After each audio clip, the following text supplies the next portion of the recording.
আসসালামু আলাইকুম এভরিওয়ান। রান্নার ক্যানভাসের নতুন আরও একটি রেসিপিতে সবাইকে স্বাগত জানাই। আজকের রেসিপিতে শেয়ার করেছি চুলায় তৈরি করা 4 ডিমের 2টা পাউন্ড কেকের রেসিপি। একবার এইভাবে কেক বানাতে শিখে গেলে আর কখনো বেকারি কেক খেতে ইচ্ছে করবে না। আর আজকের রেসিপিতে শেয়ার করেছি পারফেক্ট চুলায় যে এরকম কালার আসবে তার টিপস। আশা করছি ভিডিও স্কিপ না করে সম্পূর্ণ ভিডিও দেখবেন আর আমার পাশেই থেকে যাবেন। চলুন তাহলে কথা না বাড়িয়ে মূল রেসিপিতে ফিরে যাই। প্রথমে একটা মিক্সিং বলে নিয়ে নিয়েছি একে একে 4টা ডিম। আর ডিমগুলো যদি ফ্রিজে থাকে সেক্ষেত্রে 1 ঘন্টা আগে ফ্রিজ থেকে নামিয়ে নেবেন। এই পর্যায়ে আমি দিয়ে দিচ্ছি 4টা ডিমের জন্য এইখানে 1.5 কাপ পরিমাণ চিনি। চিনিটা দিয়ে আমি এখন ডিমটাকে একটু বিট করে নেব। প্রথমে আমি বিটারের কাঠটা একে রেখে বিট করেছি। এরপর আমি 2 মিনিট বিট করার পর বিটারের কাঠা স্পিডে 2 রেখে সম্পূর্ণ চিনিটা গলে যাওয়া না পর্যন্ত বিট করে নেব।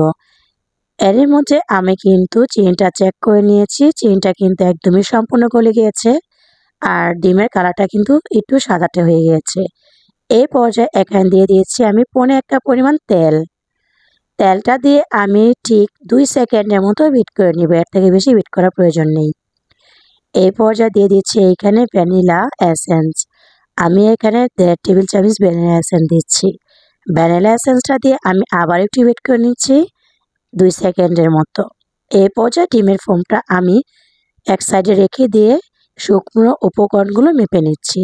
এইখানে আমি একটা চালনিতে দিয়ে দিয়েছি 2 কাপ পরিমাণ ময়দা, দিয়ে দিয়েছি আমি এখানে 2 টেবিল চামচ পরিমাণ বেকিং পাউডার আর 1/4 চা চামচ লবণ। স্বাদ বৃদ্ধির জন্য এখানে দিয়ে দিয়েছি 2 টেবিল চামচ পরিমাণ গুঁড়া দুধ।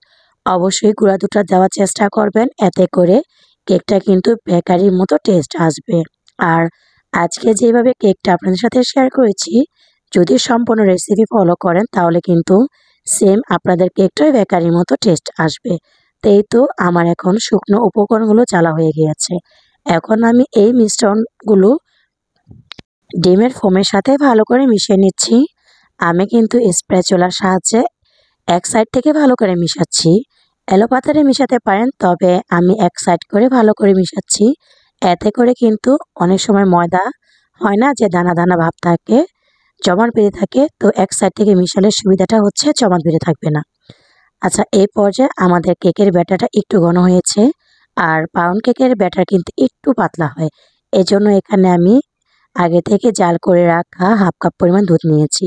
তো 1/2 কাপ দুধে থেকে প্রথমে আমি অর্ধেকটা দুধ দিয়ে দেখলাম যে ঘনত্বটা ঠিক আছে কিনা।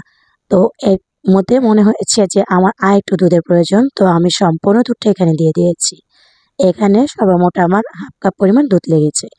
তো এই তো দেখেন, আপনাদেরকে একটু দেখিয়ে দিচ্ছি ব্যাটারের ঘনত্বটা ঠিক কিরকম হবে। কনডেন্স মিল্কের মতো ব্যাটারের ঘনত্বটা হবে, যাতে আপনি চামচে নেবেন আর অনবরত পড়বে। আমি আগে থেকে একটা কেক মোল্ডে নিয়ে নিয়েছি আর মোল্ডের মধ্যে আমি লেখালেখি কাগজ বিছিয়ে তেল দিয়ে ব্রাশ করে নিয়েছি। আর এখানে আমি পাউন্ড কেকের মোল্ড নিয়েছি। এখন আমি কেকের ব্যাটারটা ঢেলে একটু ট্যাপ ট্যাপ করে নিচ্ছি, এতে করে কেকে কোনো লাম্পস থাকবে না। তো এইভাবে করে দুটোটা কেকই আমি কিন্তু একটু ট্যাপ ট্যাপ করে দিচ্ছি। আর স্প্যাচুলার মধ্যে সামান্য একটু পানি মিশিয়ে কেকের মাঝখানটায় দাগ কেটে নিচ্ছি, এতে করে সুন্দর একটা দাগ পড়ে। এজন্য আগে থেকে চুলায় আমি একটা হাঁড়ি বসিয়ে রেখেছিলাম, 10 মিনিট প্রিহিট করে নিয়েছি হাই হিটে। আর এখন আমি আজকের কেকটার মধ্যে কিছু ফ্রুট দিয়ে দিচ্ছি। এই কেকটা যদি আপনি এরকম বাদাম কিশমিশ দিয়ে তৈরি করেন, খেতে কিন্তু অসম্ভব মজা হয়।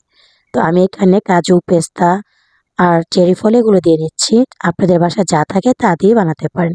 তো আরেকটা কেকের মধ্যে আমি একটু মোরব্বা ইউজ করব।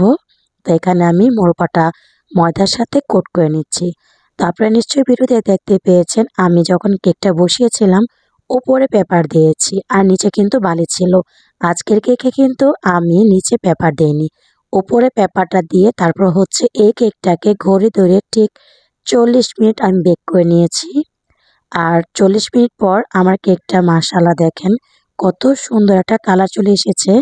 অনেক সময় নিচে পেপার দিলে পেপারটা পুড়ে কেকের থেকে একটা পোড়া পোড়া গন্ধ আসে, সেক্ষেত্রে কেকটা খেতে আমার কাছে একটু ভালো লাগে না। আপনারা চাইলে উপরেও কিন্তু পেপার দিয়ে কেকের এমন সুন্দর একটা কালার নিয়ে আসতে পারবেন। তো এই কেকটাকে যখন হয়ে যাবে আর যখন দেখবেন যে কেকটা একদমই ক্লিন এসেছে, তখন আপনারা 5 মিনিটের মতো এই কেকটাকে চুলায় বসিয়ে রাখবেন। এরই মধ্যে কিন্তু কেকটা সুন্দর একটা কালার চলে আসবে ইনশাল্লাহ। তো আমি কেকটা গরম অবস্থায় এরকম পলিথিনের ভিতরে র‍্যাপ করে রেখেছিলাম। আর র‍্যাপ করার পর যেই রেজাল্টটা পাবেন সেটা হচ্ছে কেকটা অনেক বেশি ময়েস্ট থাকে। তো আমি এখন কেকের মোল্ড থেকে কেকটা ছাড়িয়ে নিচ্ছি। আর কেকটা কাটার পর এত বেশি স্পঞ্জ হয়েছিল যে বলার ভাষা আসলে আমি পাচ্ছি না। তো এই যে দেখেন, এই কেকের উপরটা দিয়ে কিছু চেরি আর কাঠবাদাম ছিল, ওগুলো হচ্ছে আমার বাচ্চারা একটু খেয়ে ফেলেছে। তো আপনারা মনে কিছু নেবেন না। তো যাই হোক, এভাবে করে আমি কিন্তু ২টা কেকই পিচ করে কেটে নিচ্ছি আমার পছন্দ অনুযায়ী। তো আপনাদেরকে দেখিয়ে দিচ্ছি, মাশাআল্লাহ ২টা কেকই কিন্তু অনেক বেশি সফট হয়েছিল। আর মোরব্বা পার্সোনালি আমার খুবই পছন্দ। তো আমি কিন্তু ম্যাক্সিমামই মোরব্বা দিয়ে কেক বাসায় তৈরি করে খাই। আর এইভাবে করে আমি ২টা কেকই আপনাদের সাথে কেটে শেয়ার করছি। এই কেকটাও আমি সাইড থেকে ছাড়িয়ে তারপর হচ্ছে মোল্ড আউট করে নিয়েছি।